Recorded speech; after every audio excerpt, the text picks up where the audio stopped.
नमस्कार दोस्तों, target with SDM आप सभी का स्वागत है। गलतियां करना चाहिए व्यक्ति को, कहने का मतलब यह है, हम यहाँ पर रुके क्यों। गलतियां करना चाहिए व्यक्तियों को, क्योंकि जब तक आप गलतियां नहीं करेंगे तब तक आप सुधार मतलब क्या सही वर्क कैसे करेंगे। जैसे एक एग्जांपल लीजिए, एक छोटा सा बच्चा है और वह कोई गलत चीज़ यूज कर क्या उस चीज़ को वह खाने के लिए बैठ गया है और वह चीज़ खाने योग्य नहीं है और उसको वह खा रहा है, या कोई लड़का है वह कोई और गलत काम कर रहा है, लेकिन यदि उसके ऊपर किसी गार्जियन का हाथ नहीं, जैसे यदि कोई माँ नहीं है किसी के पास, या पापा नहीं, या बड़े भाई यदि नहीं है, जब वह बच्चा वह गलत चीज़ खा रहा है और उसी समय जब उसके गार्जियन उसे आकर समझाते हैं और जब उसे यह बतलाते हैं कि जिस चीज़ को तुम छू रहे हो यह गलत चीज़ है, तो वहाँ पर उस बच्चा को यह अनुभव हो जाता है कि जो काम अब हम करने जा रहे हैं या कर रहे हैं यह गलत है। यदि उसी समय उसे कोई डांटने वाला नहीं रहता तो जो गलतियां वो आज किया है वही गलती वह जिंदगी भर करते रहेगा। तो कहने का यहाँ पर मतलब यह है कि गलतियां करना चाहिए व्यक्ति को, लेकिन प्रत्येक गलती से अपने आप में सुधार लाना चाहिए, सुधारात्मक कदम उठाना चाहिए। जैसे किसी एग्जाम में ही यदि आप अनसक्सेस हुए तो आपको यह पता करना पड़ेगा कि जो कौन सा ऐसा सब्जेक्ट है या किस विषय के कारण मेरा यह रिजल्ट छूटा है, तो आगे चलकर हम उस विषय पर ध्यान देंगे और उस विषय के साथ साथ हम सभी विषयों पर ध्यान देंगे। जिस तरह से अभी एग्जाम का दौर चल रहा है उस हिसाब से आपको हमेशा तैयार रहना होगा। आप यह मत देखिए कि कितनी वैकेंसी आ रही है, क्योंकि आपको 2, 4, 5, 10 हजार सीट से मतलब नहीं है। आपको मात्र कितना सीट चाहिए, तो एक सीट चाहिए आपको, और उस एक सीट के लिए आपको तैयार रहना पड़ेगा। और जब आप अच्छे से अपने तैयारी को बना कर रखेंगे तो 10 सीट आए या एक ही सीट क्यों ना आए तो आप वहां पर क्वालिफाई करोगे। तो तैयारी करने के लिए जज्बा चाहिए, मतलब क्या, लगातार टू बी कंटिन्यू। आप 2 ही घंटा पढ़ो लेकिन लगातार पढ़ते रहो। आप यह नहीं कि किसी दिन 10 घंटा और किसी दिन 1 घंटा भी नहीं, 2-2 घंटा ही कंटिन्यू आप पढ़ाई करते रहो और एक सुचारू ढंग से पढ़ाई कीजिए, तब जाकर आपको लक्ष्य मिलेगी। और हमेशा नकारात्मक सोच वाले व्यक्तियों से दूर रहें और राजनीति से दूर रहें। दूसरी बात, कभी भी अत्यधिक जजमेंटल मत बनिए। जजमेंटल कहने का यहाँ पर यह मतलब है कि जो कभी कोई कोई ऐसे छात्र होते हैं जो अत्यधिक एग्रेसिव हो जाते हैं किसी बात पर, मतलब क्या, वो अपने बात को मनवाने के लिए रिजिड हो जाते हैं। तो यह नहीं होना चाहिए आप में। जो शिक्षक आपको बता रहे हैं उस बात को पहले आपको सुनना चाहिए। हो सकता है यदि उनसे बताने के दरमियान कहीं मिस्टेक हो तो आप उनसे अनुशासन में रहकर आप बोल सकते हैं कि सर हमने यहाँ पर यह देखा था, क्या सर यह गलत है या सही।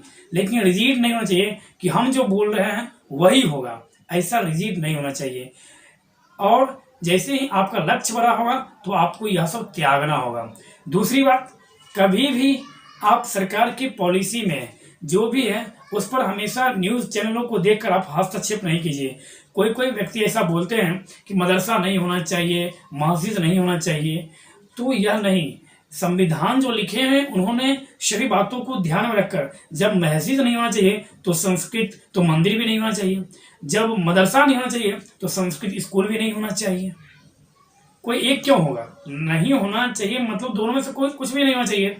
तो इसलिए कभी भी जजमेंटल मत बनिए और जो पढ़ाया जाए, जो बुक बता रहा उस बात पर और तर्क संगत अपनी बातों को किसी के सामने प्रकट कीजिए, उनके सामने प्रस्तुत कीजिए। किसी हवाई बातों पर अपनी बातों को मत थोपिए। तो आज हम लोग चल रहे हैं फंडामेंटल में। फंडामेंटल मतलब क्या, मौलिक अधिकार के संबंध में आज हम लोग का है संस्कृति और शिक्षा संबंधी अधिकार। अनुच्छेद 29 से 30 में संस्कृति और शिक्षा संबंधी अधिकार का चर्चा किया गया है, जो मौलिक अधिकार का एक अंग है, जिसके अंतर्गत अनुच्छेद 29 में बोला गया है अल्पसंख्यकों के हितों से संरक्षण या हितों में संरक्षण। जिसमें बोला गया है क्या, तो जिसके अंतर्गत यह बोला गया है कि भाषा लिपि संस्कृति बनाए रखने का अधिकार है। मतलब क्या, किसी भी समुदाय को, अपने समुदाय को, जो अल्पसंख्यक हैं, अल्पसंख्यक कहने का मतलब क्या? अल्पसंख्यक वो है जो या जिसकी संख्या 50% से कम है, वो अल्पसंख्यक है। भारत में लगभग 80 से 82% हिंदू है, तो हिंदू बहुसंख्यक है। इसके अलावा जो भी वह सभी अल्पसंख्यक है। लेकिन केरला में या जम्मू एंड कश्मीर में, केरला में क्या है कि हिंदुओं की संख्या कम है, लेकिन हिंदुओं को वहां पर केरला में अल्पसंख्यक का दर्जा नहीं दिया गया है। कश्मीर में मुसलमान बंधुओं की संख्या अधिक है, हिंदुओं की संख्या नाम मात्र है, तो वहां पर भी हिंदुओं को अल्पसंख्यक का दर्जा नहीं दिया गया। लेकिन मोटा मोटी बात हम लोग याद रखें, जो जिसकी संख्या 50% से कम हो, उसे हम लोग अल्पसंख्यक की श्रेणी में रख सकते हैं। फिर यहां से आएगा मन में भ्रम, क्या अल्पसंख्यक शब्द को इंडियन कॉन्स्टिट्यूशन में कहीं पर भी क्या परिभाषित किया गया है? तो हम कहेंगे कि इंडियन कॉन्स्टिट्यूशन में, भारतीय संविधान में अल्पसंख्यक शब्द को कहीं पर भी डिफाइन नहीं किया गया। मतलब कि अल्पसंख्यक शब्द को कहीं पर भी भारतीय संविधान में परिभाषित नहीं किया गया है। अनुच्छेद 29 के तहत यह बोला है, किसी विशेष समुदाय को जो जिसकी संख्या इससे कम, जो अल्पसंख्यक की श्रेणी में आते हैं, जैसे अंडमान निकोबार में या लक्षद्वीप में, मतलब जो द्वीपों पर रहते हैं या जिनकी संख्या कम है, जैसे मुंडा झारखंड में है, मतलब क्या, जैसे आदिवासी, तो इन लोगों का एक अपना कल्चर है, इन लोगों का अपना एक लिपि है, जो संस्कृति है, तो उसको संरक्षित करने के लिए, उसको सुरक्षित रखने का उनके पास अधिकार है। मेरी बात समझ रहे हैं ना? कहने का मतलब यहाँ पर यह है कि कोई विशेष समुदाय है, उनका जो लिपि है, उनका जो संस्कृति है, उनकी जो भाषा है, उसको संरक्षित करने का, उसको सुरक्षित रखने का उनके पास यह राइट है, वह उससे कोई नहीं छीन सकता है। जैसे मान लीजिए सेंटिनलीज द्वीप पर जो कुछ दिन पहले एक अमेरिकी पत्रकार को मार दिया गया, वहां के जो निवासी थे उनके द्वारा, जिसकी संख्या जो मतलब क्या, जो जनजाति है, लगभग उनकी संख्या 1500 से 2000 है उस द्वीप पर मात्र, तो उनके लिए वह संरक्षित क्षेत्र है और उनका वह भाषा, लिपि, संस्कृति वो बना के रखने का उनके पास राइट है। अनुच्छेद 30 बोला है, सभी अल्पसंख्यक को अपनी शिक्षण संस्थान की स्थापना और प्रबंधन करने की स्वतंत्रता। क्या बोल रही है? तो शिक्षण संस्थान की स्थापना और प्रबंधन करने की स्वतंत्रता, यह बोला है, शिक्षण संस्थान की स्थापना और प्रबंधन करने की स्वतंत्रता। तो अनुच्छेद 30 के अंतर्गत यह बोला गया कि सभी अल्पसंख्यक अपने लिए शिक्षण संस्थानों की स्थापना करेगा, वह उसका प्रबंधन भी कर सकता है। जैसे मान लीजिए स्कूल के संबंध में यह बोला गया है कि जो उसकी जो स्थापना है, स्कूल में जो है अध्यापकों की नियुक्ति,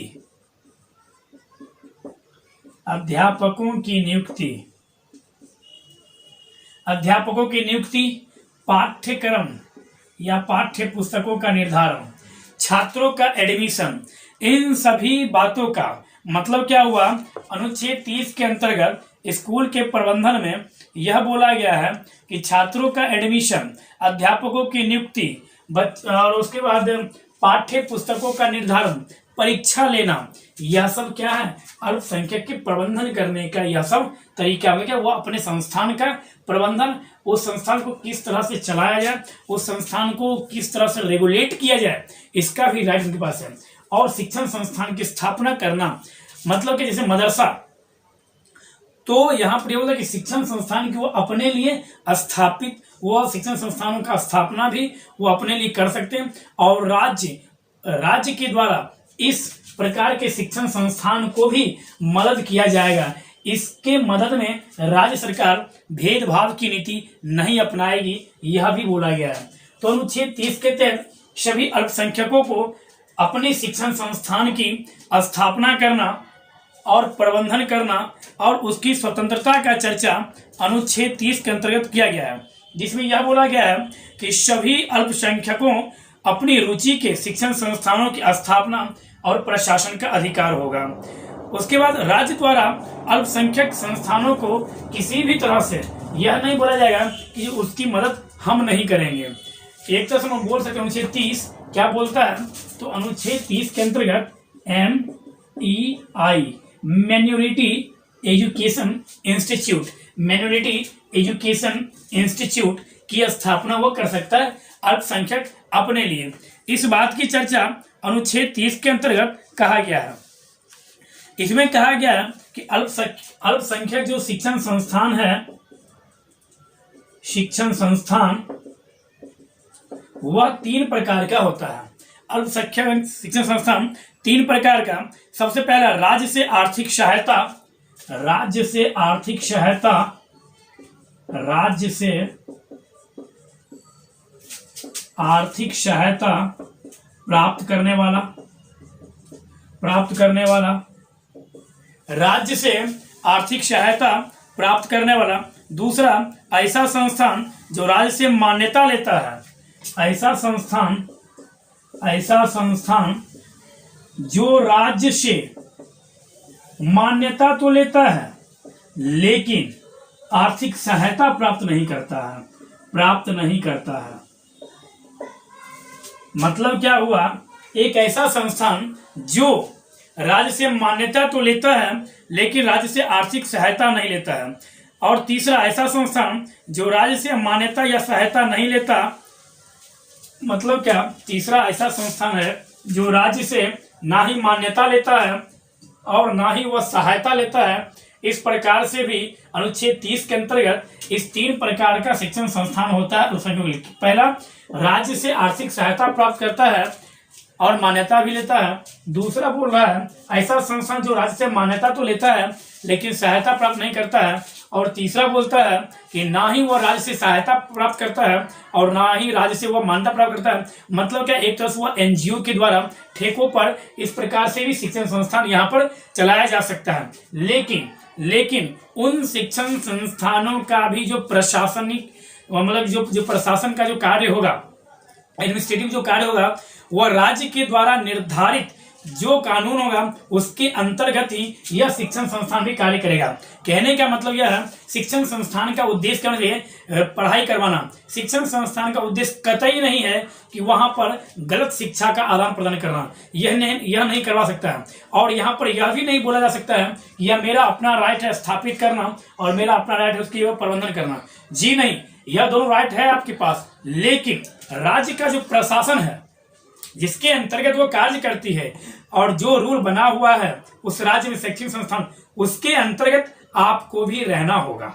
कहने का मतलब यहां पर यह है। तो अब हम लोग देखते हैं आगे।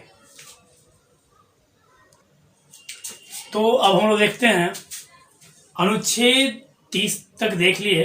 अनुच्छेद 31 जो है, अनुच्छेद 31 में संपत्ति का अधिकार था जो मौलिक अधिकार था, जिसे 44वां संविधान संशोधन 1978 के तहत मौलिक अधिकार से, फंडामेंटल राइट से निरसित करके मतलब क्या हटाकर विधिक अधिकार, कानूनी अधिकार अनुच्छेद 300 का क, अनुच्छेद 300 के ए में जोड़ दिया गया है। मतलब क्या रखा गया है, तो अनुच्छेद 31 जो है वह निरसित है। निरसित कहने का मतलब क्या है कि वह जो अनुच्छेद, उसमें जो बात थी वह बातें अब मौलिक अधिकार से निकालकर उसे अब संपत्ति का अधिकार अब विधिक अधिकार है, कानूनी अधिकार है अनुच्छेद 300 के क के तहत। किस संविधान संशोधन के तहत निकाला गया? फंडामेंटल राइट से 44 अमेंडमेंट 1978, 1944 संविधान संशोधन 1978 में इस बात को निकाला। उस समय भारत के प्रधानमंत्री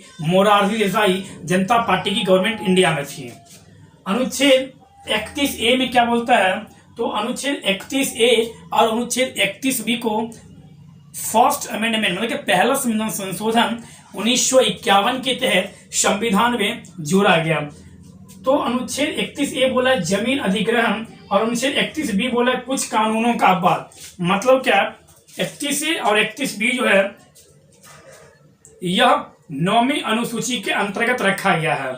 तो अनुच्छेद 31 ए और 31 बी किस संविधान संशोधन के द्वारा जोड़ा गया, तो पहला संविधान संशोधन जिसके तहत 9वीं अनुसूची, तो भूमि अधिग्रहण और कुछ कानूनों का जो अपवाद, मतलब क्या, जब अपवाद की स्थिति उत्पन्न हो तो अनुच्छेद 31 बी का चर्चा किया गया है। अनुच्छेद 31 सी के तहत यह बोला गया है निदेशक तत्वों को लागू करने वाले कानून को बताता है। मतलब क्या, जहां पर डिस्प्यूट हो जाए फंडामेंटल राइट और डीपीएसपी में, तो वहां पर किस प्रकार से कानून फॉलो होगा और किसका, मतलब कि डीपीएसपी का या फंडामेंटल राइट का ओवररूल कौन करेगा, मतलब क्या, जब दोनों में कन्फ्लिक्ट की स्थिति जब उत्पन्न हो फंडामेंटल राइट और डीपीएसपी में, तो कौन उसे ओवररूल करेगा, यह बतलाता है अनुच्छेद 31C, निषेधक तत्वों को लागू करने वाले कानून को बताता है। अनुच्छेद 31C जो है यह भारतीय संविधान में 25वां संविधान संशोधन के तहत जोड़ा गया है, हमें यह याद रखना है।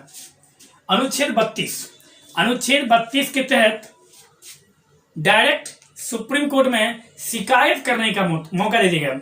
मतलब क्या, इसको हम लोग क्या कह सकते हैं, तो देख लीजिए अनुच्छेद 32 के तहत जो है बंदी प्रत्यक्षीकरण, क्या सब दिया गया है, बंदी प्रत्यक्षीकरण, प्रमादेश,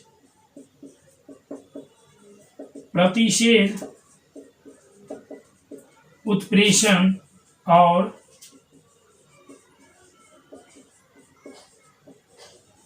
अधिकार परीक्षा। कहने का क्या मतलब है, इससे पहले जो पढ़े थे वो सब, ये सब क्या फंडामेंटल राइट, लेकिन इसका उपचार, इसको लागू कराने वाला भी तो कोई होना चाहिए। फंडामेंटल राइट जो दिया गया है, जब उसका कोई हनन करे तो उसे लागू कराने के लिए भी तो कोई होना चाहिए। तो मतलब क्या, एक तो बोल सकते हैं जैसे उपचार करना, तो अनुच्छेद 32 को जो है वह संवैधानिक उपचार बोला गया है। मतलब क्या, जो फंडामेंटल राइट का यदि कहीं पर गड़बड़ी हो रहा है, यदि कहीं उल्लंघन हो रहा है, तो आर्टिकल 32 के तहत डायरेक्ट हम सुप्रीम कोर्ट में शिकायत कर सकते हैं। और इस कारण से भारतीय संविधान के जो पिता, आधुनिक भारत के जो मनु माने जाते हैं, और प्रारूप समिति के जिन्हें अध्यक्ष बोला जाता है और जिन्हें फादर ऑफ इंडियन कॉन्स्टिट्यूशन, भारतीय संविधान के जिन्हें पिता माना जाता है, डॉक्टर भीमराव अंबेडकर जी के द्वारा अनुच्छेद 32 को भारतीय संविधान का आत्मा कहा गया। भारतीय संविधान का आत्मा जब पूछे तो भारतीय संविधान का आत्मा अनुच्छेद 32 को कहा गया है। और यहाँ पर यह बोला गया है, यह एक ऐसा अनुच्छेद है जिसके बिना संविधान ही क्या है, अर्थहीन है, अर्थविहीन है। और यह संविधान की आत्मा और हृदय, अनुच्छेद 32 जो है यह संविधान की आत्मा और हृदय दोनों है। उच्चतम न्यायालय ने यह व्यवस्था दी है कि अनुच्छेद 32 में संविधान की मूल विशेषता है। किसमें, तो अनुच्छेद 32 में जो है वह संविधान में की मूल विशेषताएं अनुच्छेद 32 में छुपी हुई है। यहाँ पर यह बोल रहा है, अनुच्छेद 32 के तहत यह बोला गया कि सुप्रीम कोर्ट में डायरेक्ट आप शिकायत कर सकते हैं। मतलब कहने का यहाँ पर यह है कि जब भी आपका फंडामेंटल राइट का यदि हनन हो रहा है, तो इस स्थिति में आप डायरेक्ट अनुच्छेद 32 के तहत आप सुप्रीम कोर्ट जा सकते हैं। क्लियर? तो सुप्रीम कोर्ट जब आप जा सकते हैं, तो सुप्रीम कोर्ट के तहत या सुप्रीम कोर्ट के द्वारा यही 5 प्रकार का जो रीट है, जिसको हम लोग याचिका बोलते हैं, यह जारी किया जाता है। अनुच्छेद 32 के तहत आप सुप्रीम कोर्ट जा सकते हैं, और अनुच्छेद 226 के तहत 226 के तहत इन्हीं रीट को जारी करवाने के लिए आप हाई कोर्ट भी जा सकते हैं। मतलब जब फंडामेंटल राइट का आपका हनन हो, तो अनुच्छेद 32 के तहत आप सुप्रीम कोर्ट, और अनुच्छेद 226 के तहत आप हाई कोर्ट जा सकते हैं। यहाँ पर यह भी हमें याद रखना है। तो सुप्रीम कोर्ट के द्वारा जो 5 प्रकार का जो रीट जारी किया जाता है, उसमें पहला रीट है बंदी प्रत्यक्षीकरण। जो पहला जो रीट है यह है क्या, बंदी प्रत्यक्षीकरण।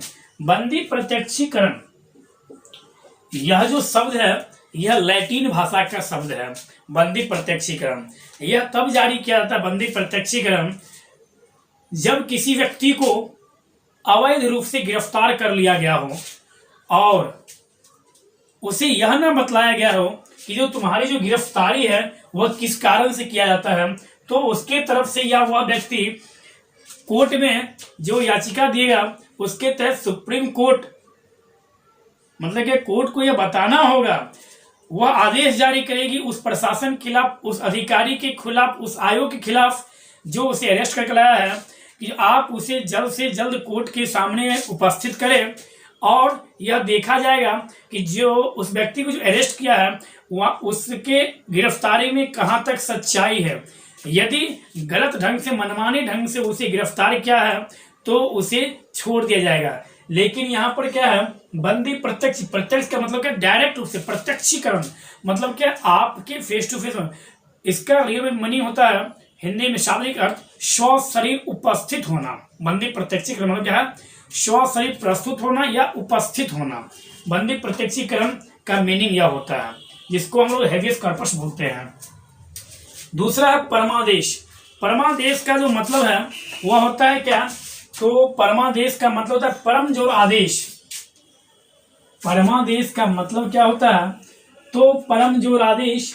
और इसको अंग्रेजी में क्या बोलते हैं, तो परमादेश को अंग्रेजी में हम लोग बोलते हैं मैंडामस। परमादेश को हम लोग अंग्रेजी में कहते हैं मैंडामस। और इसका अर्थ होता है हिंदी में हम आदेश देते हैं। हम क्या देते हैं, हम आदेश देते हैं। डायरेक्ट यहां से प्रश्न बनता है, डायरेक्ट आपसे यहां से पूछा जाता है कि बंदी प्रत्यक्षीकरण का वास्तविक अर्थ क्या है, यह बंदी प्रत्यक्षीकरण का अंग्रेजी अनुवाद क्या है। तो बंदी प्रत्यक्षीकरण अंग्रेजी में क्या कहते हैं, तो मैंडामस नहीं, हेबियस कॉर्पस।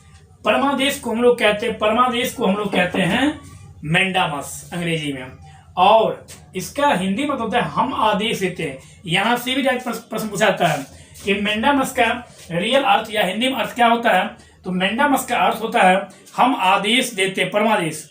यह एक नियंत्रण है जिसे न्यायालय द्वारा सार्वजनिक अधिकारियों को जारी किया जाता है ताकि उनसे उनके कार्यों और उसे नकारने के संबंध में पूछा जाता है। परमादेश जो है वह एक आदेश जारी किया जाता है जिसके तहत यह एक कंट्रोल है और न्यायालय सार्वजनिक अधिकारियों को जारी करता है और उनसे पूछता है कि आपने यह कार्य क्यों नकारा।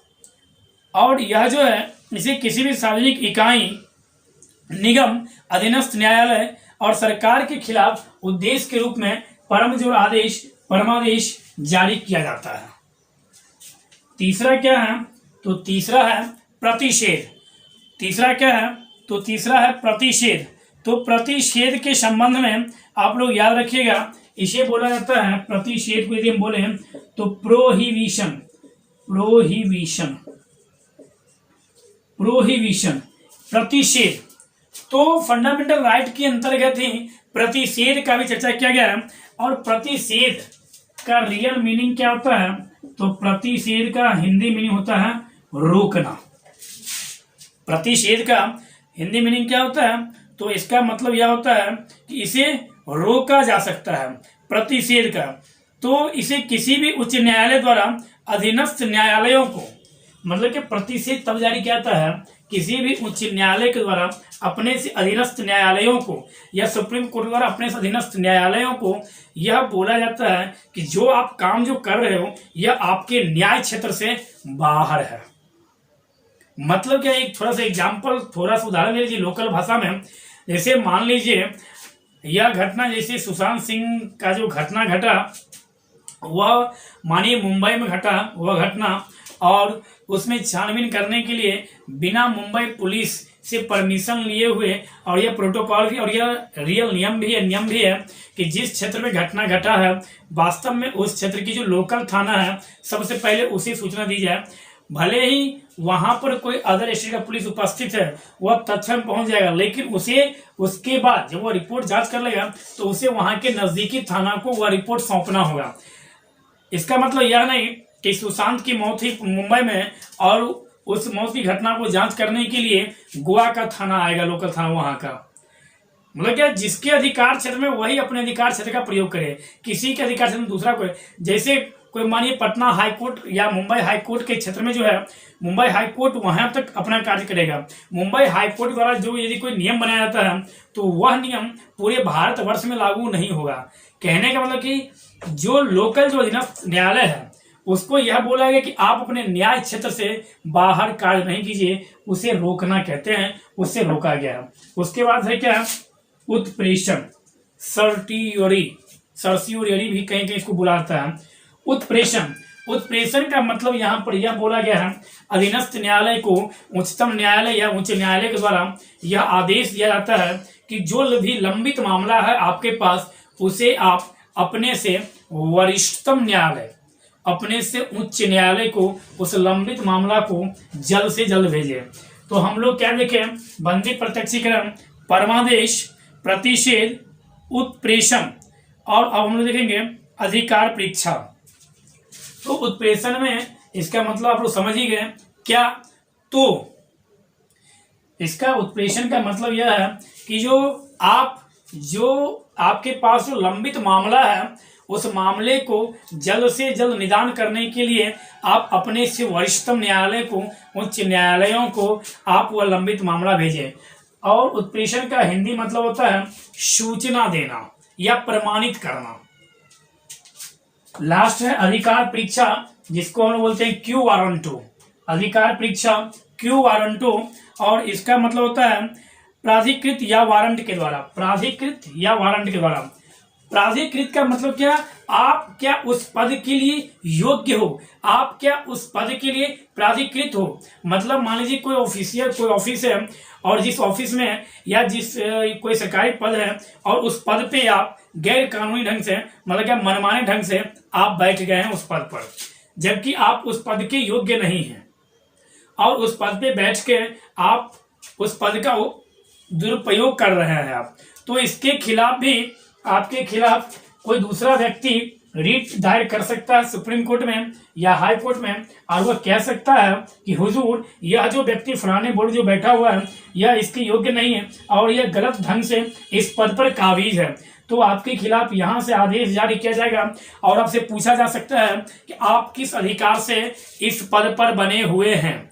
और जब तक आप पे ये प्रमाणित नहीं हो जाता है कि आप गलत हैं या सही, तब तक आपको उस पद से हो सकता है सस्पेंड भी, निलंबित भी किया जा सकता है, तब तक के लिए, जब तक जांच पूरी तरह से सही ढंग से हो ना जाए। तो इस प्रकार से अनुच्छेद 32 के तहत 5 प्रकार का रिट जारी किया जा सकता है। बंदी प्रत्यक्षीकरण, परमादेश मतलब क्या हेवियस कॉर्पस, मैंडामस, प्रोहिबिशन, सर्टियोरी और क्यू वारंटो, यह 5 प्रकार का रीट सुप्रीम कोर्ट के द्वारा डायरेक्ट आप जारी करवा सकते हैं। रीट का मतलब क्या, याचिका, और यही 5 आप हाई कोर्ट के द्वारा भी जारी करवा सकते हैं, यह याद रखेंगे हम लोग। अनुच्छेद 33 क्या बोला है, अनुच्छेद 33 यह बोला है मूल अधिकारों पर सुरक्षा बलों तथा सैनिकों के लिए प्रतिबंधित। कहने का यह मतलब यह है, जितना स्वतंत्रता हम लोगों को मिला हुआ है, उतनी स्वतंत्रता पब्लिक ऑर्डर को, मतलब क्या लॉ एंड ऑर्डर को, मतलब क्या लोक व्यवस्था बनाने वाले प्रशासन को, सैनिकों को, सुरक्षा बलों को उतनी आजादी, उतना फंडामेंटल राइट नहीं दिया गया। संसद इस पर प्रतिबंध लगाने के लिए कानून बना सकता है, यह बात अनुच्छेद 33 के तहत कहा गया है। अनुच्छेद 34, अनुच्छेद 34 में है एक शब्द मार्शल लॉ। तो क्या आप लोग बता सकते हैं भारत में अब तक कुल कितनी बार मार्शल लॉ लगा है? तो बंधु, भारत में वर्तमान समय तक 2020 तक एक बार भी अभी तक मार्शल लॉ इंडिया में नहीं लगा है। इस बात को ध्यान रखेंगे हम लोग। मार्शल लॉ कहने का मतलब यह है कि सैनिकों के द्वारा शासन करना, वह भारत में अभी तक ऐसा क्रिएट नहीं हुआ है। तो यहाँ पर यह बोला गया अनुच्छेद 34 से कि मार्शल लॉ जब लगेगा, मार्शल लॉ के लगने के दरमियान जो व्यक्तियों का जो फंडामेंटल राइट का यदि कोई हनन हो रहा है, तो उसकी जो क्षतिपूर्ति होगी, किसी व्यक्ति का यदि मानव अधिकार का यदि क्षति कहता है, तो अनुच्छेद 34 के तहत संसद कानून बनाकर उससे फंडामेंटल राइट की क्षतिपूर्ति करेगी या की जा सकती है। तो भारत में मार्शल लॉ एक बार भी नहीं लगा है अभी तक, यह याद रखेंगे आप लोग। मतलब सैनिकों का शासन। उसके बाद यह बोल रहा है अनुच्छेद 35 से मूल अधिकारों को लागू करने के लिए कानून बनाने की शक्ति जो है वह संसद के पास है। जैसे अनुच्छेद 32 में क्या है, तो अनुच्छेद 32 में है 5 प्रकार का बात, ये मतलब क्या, अनुच्छेद 32(1) बोल रहा है रीट जारी, अनुच्छेद 32(2) बोल रहा है रीटों का उल्लेख, कौन कौन सा, तो बंदी प्रत्यक्षीकरण, परमादेश, प्रतिषेध, उत्प्रेषण, अधिकार परीक्षा। और अनुच्छेद 32(3) आर्टिकल 32 सब क्लोज 3 यह बतलाता है कि इन सब के लिए जो कानून बनाने का राइट है वह संसद के पास है, और संसद यदि चाहे तो इन रीट को जारी करने का अधिकार सुप्रीम कोर्ट के अलावा किसी अन्य न्यायालयों को भी दे सकता है। लेकिन कौन? तो पार्लियामेंट, संसद चाहे तो। क्या इस बात की व्याख्या, क्या इस बात की उल्लेख संविधान में है? तो जी हाँ, संविधान में इस बात का उल्लेख स्पष्ट रूप से किया गया है कि इस प्रकार का जो भी कानून है उस कानून को बनाने के लिए संसद की सहमति जरूरी है। तो अब हम लोग एक बार पुनः, आज फंडामेंटल राइट लगभग समाप्त हो गया, एक बार पुनः हम फंडामेंटल राइट को रिकॉल कर देते हैं। फंडामेंटल राइट अमेरिका के संविधान से लिया गया है। फंडामेंटल राइट की चर्चा भारतीय संविधान के भाग 3 में अनुच्छेद 12 से 35 तक में किया गया।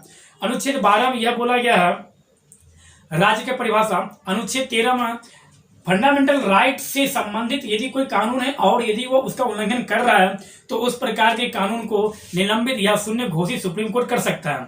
अनुच्छेद 14 कानून के समता और विधियों का समान संरक्षण। अनुच्छेद 15 धर्म जाति लिंग जन्मस्थान मूल स्थान के आधार पर शैक्षणिक संस्थानों में 15 जो है वह शैक्षणिक संस्थानों के संबंध में चर्चा करता है, इसके आधार पर विभेद नहीं किया सकता है। 15(4) है शिक्षण संस्थानों में आरक्षण। 15(5) है हायर एजुकेशन के उच्च शिक्षण संस्थानों में शैक्षणिक आरक्षण। और 15(6) EWS सवर्णों को शैक्षणिक संस्थानों में 10% आरक्षण। 16 लोक नियोजन में मतलब क्या नौकरियों में आरक्षण, यह अनुच्छेद 16 के तहत दिया गया है। और 16(5) के अंतर्गत यह बोला गया है, क्या बोला गया है? तो EWS को मतलब क्या सवर्णों को भी 10% नौकरियों में आरक्षण दिया जा सकता है। 15(3) में यह बोला गया था महिलाओं और शिशुओं के लिए विशेष प्रकार का व्यवस्था किस क्षेत्र में? नौकरी में? जी नहीं, शैक्षणिक संस्थानों में। अनुच्छेद 17 अस्पृश्यता का अंत मतलब क्या छुआछूत नहीं होना चाहिए। अनुच्छेद 18 उपाधियों का अंत। अनुच्छेद 19 राइट टू फ्रीडम। और अनुच्छेद 19(1) के तहत 6 प्रकार का स्वतंत्रता दिया गया। बोलने की स्वतंत्रता, सभा बनाने की स्वतंत्रता, सभा करने की स्वतंत्रता, संघ बनाने की स्वतंत्रता, कहीं भी संचरण करने की स्वतंत्रता, कहीं भी निवास करने की स्वतंत्रता और जीविका वृत्ति चलाने की स्वतंत्रता। और इसी अनुच्छेद 19(G) में जो बोला गया जीविका और वृत्ति चलाने की स्वतंत्रता, इसके अंतर्गत ही, इस अनुच्छेद 19(G) के अंतर्गत ही स्कूल भी आता है। मतलब कि स्कूल जो खोला गया वह भी जीविका चलाने के लिए खोला गया, मतलब कि प्रॉफिट कमाने के लिए खोला गया है। तो उस प्रकार स्कूल जो है, शैक्षणिक संस्थान जो स्कूल है, कॉलेज है, उसे भी अनुच्छेद 19(G) के अंदर। लेकिन जब वह स्कूल विशेष धर्म से संबंधित हो तब हम लोग चलेंगे कहाँ? अनुच्छेद 26 में, तब उसका अध्ययन करेंगे। अनुच्छेद 20 के अंतर्गत अपराधों के दोषी संरक्षण, जिसके तहत 3 प्रकार का स्वतंत्रता दिया गया है। अनुच्छेद 21 के अंतर्गत प्राण एवं दैहिक स्वतंत्रता। अनुच्छेद 21 को फंडामेंटल राइट में राइट टू एजुकेशन मतलब क्या शिक्षा का अधिकार। 86 अमेंडमेंट 2002 86वां संविधान संशोधन 2002 के तहत अनुच्छेद 21 को जोड़ा गया, जिसमें बोला गया कि 6 से 14 वर्ष के बच्चों को मतलब क्या शिक्षा पाने का अधिकार जो है वह दिया गया है अनुच्छेद 21 को के तहत।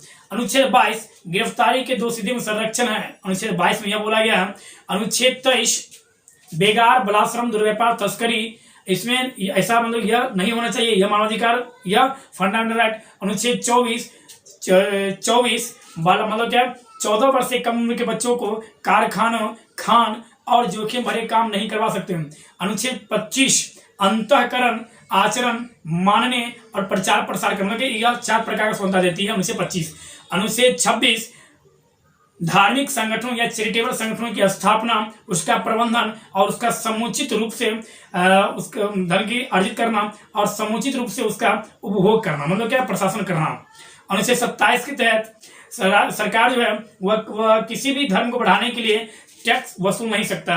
अनुच्छेद 28 किसी भी पूर्णतः राज्य पोषित जो स्कूल है उस स्कूल में किसी भी प्रकार का धार्मिक शिक्षा देने के लिए बाध्य नहीं किया जा सकता है। अनुच्छेद 29-30 संस्कृति शिक्षा से संबंधित अधिकार, जिसमें अनुच्छेद 29 में लिपि, भाषा और संस्कृति के आधार पर संरक्षण का अधिकार। अनुच्छेद 30 में था क्या तो अल्पसंख्यक अपने हितों के संरक्षण के लिए शिक्षण संस्थान की स्थापना और प्रबंधन करने की स्वतंत्रता। अनुच्छेद 31A में क्या था?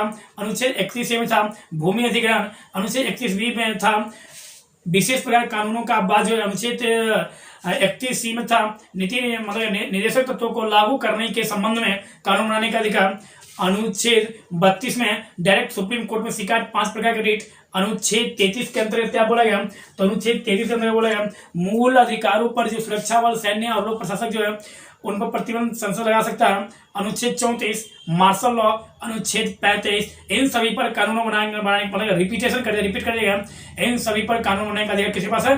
पार्लियामेंट के पास। तो दोस्तों हम उम्मीद करते हैं कि आप लोग फंडामेंटल राइट को अच्छे ढंग से समझ गए होंगे। इससे संबंधित जो भी प्रश्न बनेगा अब आप लोग आराम से सॉल्व कर सकते हैं। हमेशा ध्यान रखिए कि एक जोश के साथ आप जब तक पढ़ोगे तभी आपको लक्ष्य मिलेगी, और हमेशा एनर्जेटिक रहें, स्वस्थ रहें, मस्त रहें। धन्यवाद।